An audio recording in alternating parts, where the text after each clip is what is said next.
नमस्कार, मिसेस सुनंदा किचनमध्ये तुम्हा सर्वांचं स्वागत आहे. आज आपण हिवाळी स्पेशल लाल भोपळ्याचं सूप बनवतोय. कसं बनवायचं ते पाहूया. लाल भोपळ्याचं सूप करण्यासाठी आपल्याला लाल भोपळा मी सालं काढून कट करून घेतलाय.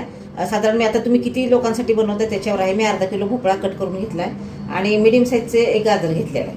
आणि हे सगळं आता आपल्याला ह्याच्यामध्ये कुकरमध्ये टाकून 4 शिट्ट्या काढायच्या. गाजर आणि भोपळा मी कुकरला लावून 4 शिट्ट्या काढते. पूर्ण ह्याला सॉफ्ट करून घ्यायचं आपल्याला.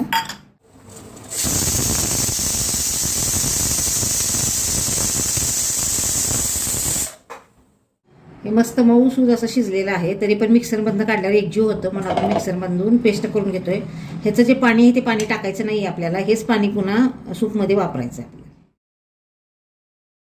ही स्मूथ अशी पेस्ट झालेली आहे. गाजरामुळं ह्या सुपाला रंग येतो, छान रंग येतो म्हणून गाजर टाकायचं.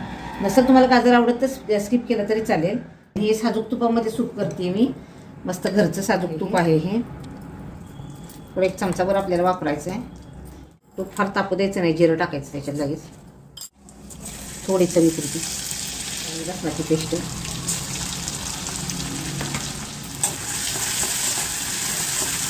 थोडीशी चिमूटभर हळद. ही जी घट्ट पेस्ट आहे ती आधी टाकायची आपल्याला. हे जे आपण पाणी काढलं होतं मगाशी ते टाकून द्यायचं आहे आणि छान ढवळून घ्यायचं. तुमच्या आवडीनुसार टाका. आणि थोडीशी मिरी पावडर. सगळं छान मिक्स करायचं आहे. आता थोडीशी उकळी आली आहे आपल्या ह्या सूपला. तर आता ह्याच्यामध्ये 1 चमचा कॉर्नफ्लॉवर पाण्यामध्ये घुळवून मी टाकणार आहे. त्याच्यामुळे अजून स्मूथ होतं ते आणि हॉटेलसारखं त्याला टेक्स्चर येतं. तर आता हे ह्याच्यामध्ये टाकून द्यायचं. हे हा जो चमचा घेतला आहे मी, 1च चमचा अर्ध्या ग्लासमध्ये अर्धा ग्लास पाणी, 1 चमचा कॉर्नफ्लॉवर, त्याची पेस्ट केली हलवून आणि टाकून द्या. आता ह्याच्यामुळं खूप टेक्स्चर असं सॉफ्ट येतं. मस्त उकळी आलेली आहे आणि हे आपलं सूप आता तयार आहे. आता मी गॅस बंद करते, सर्विंग बॉलमध्ये घेते. टेक्स्चर छान आले बघा, स्मूथ अगदी. 1च चमचा आपण कॉर्नफ्लॉवर घातलंय आणि हा सूपचा चमचा.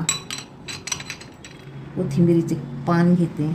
तसं सजावटीची काहीच गरज नाही आहे. तयार आहे आपलं साजूक तुपातलं दुधी भोपळ्याचं हे सूप. खूप हेल्दी आहे.